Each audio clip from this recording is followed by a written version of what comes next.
ఇక కేటీఆర్ సార్ గురించి ప్రత్యేకంగా చెప్పాల్సిన అవసరం లేదు. ట్విట్టర్లో కానీ ఏడ కానీ సోషల్ మీడియాలో ఎప్పటికప్పుడు యాక్టివ్గా ఉంటాడు. ప్రత్యర్థులకైతే మాటలతోనే తూటాలు వీరుస్తూనే ఉంటాడు. మరి ఇంతకు ఇప్పుడు కేటీఆర్ సార్ అన్న మాట ఏందో పురాగ వార్త ఇప్పుడు ఎందుకు చూద్దాం పాండ్రి. ఇక కేటీ రామారావు సార్ సంగతి అయితే ప్రత్యేకంగా చెప్పాల్సిన పని లేదు. సోషల్ మీడియాలో ఎప్పటికప్పుడు యాక్టివ్గానే ఉంటాడు. ఎప్పటికప్పుడు ప్రత్యర్థులకు మాటల తూటాలతోని ఎట్లా బాంబులు డాంబులు వేల్చాలనో గా తీరుగానే పేల్చుతాడు కదా. మరి ఉన్నట్టుండి కేటీ రామారావు సార్కు పట్టరాని కోపం వచ్చింది. మరి ఆ కోపం మామూలు ముచ్చట కాదు. ఎట్లాంటి కోపమో ఈ ఒక్క వీడియో చూస్తే మీకు సమజైపోతుంది పురాగా.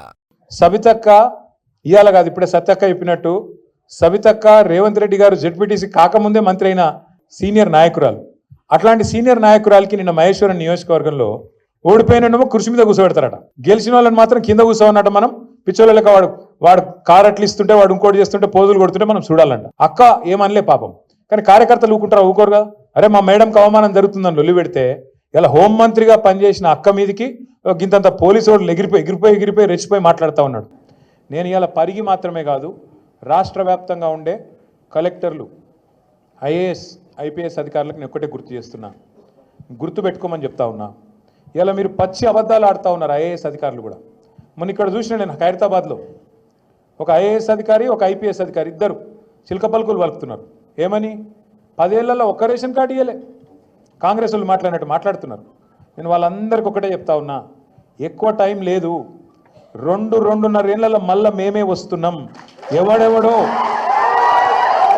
ఎవరైతే ఎగిరెగిరి పడుతుండ్రో, ఎవరైతే అతి చేస్తుండ్రో, ఎవరైతే రేవంత్ రెడ్డి కంటే ఎక్స్ట్రాలు చేస్తున్నారో వాళ్ళందరికీ నేను ఒకటే మాట చెప్తున్నా.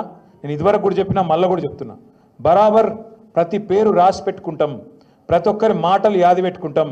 ఇదివరకు లెక్క మాత్రం ఈసారి ఉండదు. అన్ని లెక్కలు హిసాబ్ కితాబ్ సెటిల్ చేసే బాధ్యత నాది. చూసిరా సబితా ఇంద్రారెడ్డి మేడంను ఎట్లా అఘోర వరిసిండ్రో, ఎట్లా చెప్పాలనో చెప్పకనే చెప్పిండు సారు. ఏదేమైనా లీడర్ అనేటోడు ఈ తీరుగానే ఉండాలి. వాళ్ళ కార్యకర్తలకు ఏమన్నా చిన్న ఆపతి వచ్చినా కూడా, వాళ్ళ పార్టీలలో పనిచేసేటోళ్ళకి ఏ చిన్న తక్లీఫ్ కూడా ఎట్లా రియాక్ట్ కావాలనో మన కేటీ రామారావు సార్ను చూసి నేర్చుకోవచ్చు అనుకుని 10 ఒక్కరు తారీఫ్ చేయబట్టిండ్రు. ఇప్పుడు ఈ ముచ్చట ఎరికైన తర్వాత